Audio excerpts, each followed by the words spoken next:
এদিকে গোমাংস বিক্রেতার বিরুদ্ধে অভিযান হাইলাকান্দিতে। সিল করে দেওয়া হলো একটি হোটেল। আলগাপুর বাজারে বৃহস্পতিবার সন্ধ্যায় প্রশাসনের একটি দল অভিযান চালিয়ে গোমাংস বিক্রি করা একটি হোটেল সিল করে দেয়। সারিমুল এন্টারপ্রাইজ নামের এই হোটেলে বেআইনিভাবে গোমাংস বিক্রি করা হচ্ছিল। অসম ক্যাটল রিজার্ভেশন অ্যাক্ট 2021 অনুযায়ী রাজ্যের সব হোটেল রেস্তোরাঁয় গোমাংস বিক্রি সম্পূর্ণ নিষিদ্ধ।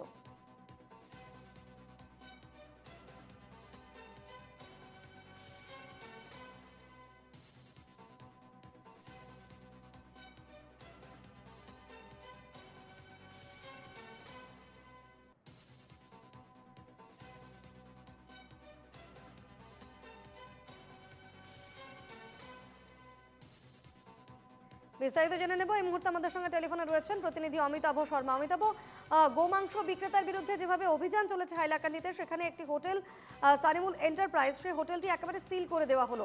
আর কোন কোন হোটেল সিল করা হয়েছে এই মুহূর্তে কি তথ্য পাচ্ছ?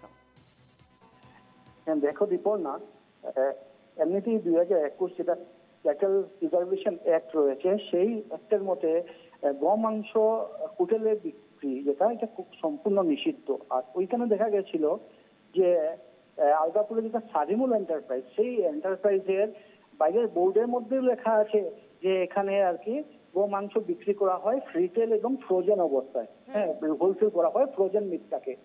এই অভিযোগ যেটা আছে হাইলাকান্দি জুড়ে বিভিন্ন অঞ্চলে গত 1 জুলাইতে একটা অভিযান চলে সিএম এর নির্দেশে, মুখ্যমন্ত্রী হিমন্ত বিশ্ব শর্মার নির্দেশে। সেই অভিযানে সেখান থেকে পুরো জেলাতে 5 জন অভিযুক্তকে গ্রেফতার করা হয় এবং তাতে এই যে সারিমুল এন্টারপ্রাইজের যে অভিযুক্ত, সেখানেও গ্রেফতার হয়েছিলেন। কিন্তু সেই গ্রেফতারের পরও এই দোকানটি বন্ধ হয়নি, সেটা নিজের কাজকর্ম চালিয়ে গিয়েছিল। কিন্তু অভিযোগ আসার পরে গতকাল সন্ধ্যার পর এক্সিকিউটিভ ম্যাজিস্ট্রেটের নেতৃত্বে আলগাপুর পুলিশের দল সেখানে উপস্থিত হয় এবং সেই যেটি সারিমুল এন্টারপ্রাইজ দোকানটি রয়েছে সেই দোকানের একদম সিল করে দেয়। একটা কথা বলতে লাগবে যে এখনো আনাচে কানাচে যেগুলি জায়গা রয়েছে হাইলাকান্দিতে, এখনো গোমাংস বিক্রি চলছে। পুলিশ তদন্ত অব্যাহত ঠিকই রেখেছে, কিন্তু এখন পর্যন্ত পুরাপুরি বন্ধ করতে পারেনি। আর তুমি যেভাবে বললে, দোকান বলতে গেলে সেই 1 তারিখে জুলাইয়ে হাইলাকান্দি দোকানে অভিযান চালিয়েছিল, ঠিক আছে, কিন্তু কোনো দোকানে গোমাংস পায়নি। কিন্তু এই আলগাপুরের যেটা দোকান আছে সারিমুল এন্টারপ্রাইজ, সেটা আজকে প্রসিদ্ধ ছিল ফ্রোজেন মিটের জন্য। তারা এই গোমাংস এতদিন থেকে বিক্রি করে আসছিল।